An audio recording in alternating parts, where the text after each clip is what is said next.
Right, so now we're going to head off down the road from the Avonry Hotel in Blessington, and we're going to go to where Luke lives in Blessington. And Luke is my therapist, and as I said, I try and get to see him every Wednesday if I can. We get to see what his office is like, what his room is like, and also on your behalf, I get to ask him all the questions that I think you might have, and therefore further getting rid of the stigma of going to speak to somebody, a counsellor or a therapist.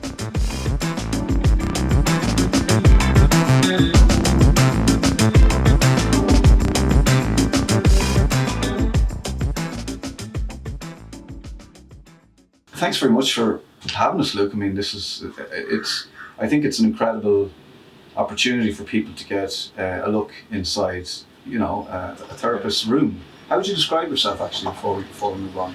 Technically, I'm a counsellor or psychotherapist, but I find even when I'm describing the work I do to people who contact me, I'm sometimes reluctant to say I'm a therapist or counsellor because in some way that denotes kind of some clinical element to it, so I'm generally somebody who's been trained in mental health and who works in mental health and supporting people and meeting people. That's how I describe myself. So why do people get in touch with you in the first place, Luke?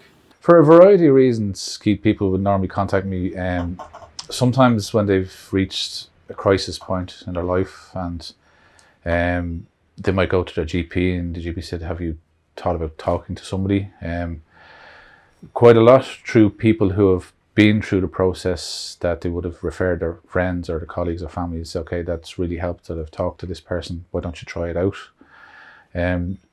Sometimes I would meet people who've been referred in through agencies who've done a specific amount of work with them and then referred in for other support. So there's a variety of reasons why people would end up contacting me. But what can people expect from that very first session when they walk in the door? The first session generally is an opportunity to ask questions. What do you do? What does this look like? What's expected of me?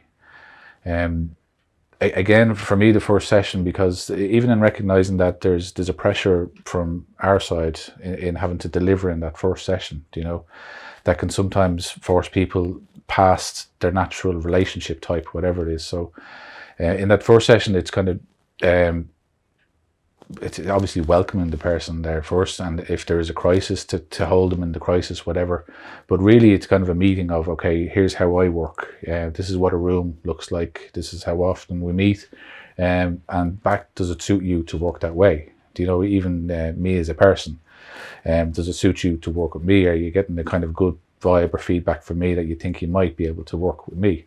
And that's basically what the first session is all about. Now obviously we'll introduce things around confidentiality, that if you're working with a therapist, and especially an accredited therapist, is that whatever is said in this space is confidential. And I always say, okay, you can go and write a book about it, whatever anybody else, but from my point of view, I'm legally and ethically bound to confidentiality. But explaining that we have to come out of that in three instances. One is if you were to disclose that you're going to harm yourself, or if you're going to harm somebody else, or if there's an abuse of a minor being talked about, then we have to come outside of confidentiality, but it in a way that protects the other person, the client or the other person across from us. So even in the first session, it's a way of explaining the mechanics of that, because unless you've been through the process before, I always remember to do this work, you're required to do 50 hours of personal therapy. And I remember, so you have done... I've done 50 hours, but at the start I was kind of going, I have no idea what to expect. And I remember rocking up to the person's door saying, okay, they get no more than name, rank and serial number, and that's it.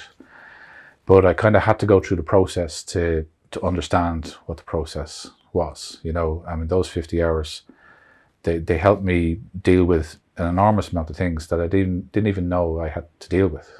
They were just packed away somewhere, just part of my life history, and they were done. So that was it. So to get into a space where I could discover what it's actually like to talk, without the boundaries of trying to figure out, okay, am I upsetting this person, or what are they going to think of me, and all that. And that's part of the process as well. So But I found what was hugely beneficial for me at the time was having the space to be able to suss out the therapist, if you know what I mean, to feel, okay, are they listening to me? Am I comfortable? You know, even when the environment is this okay for me, you know?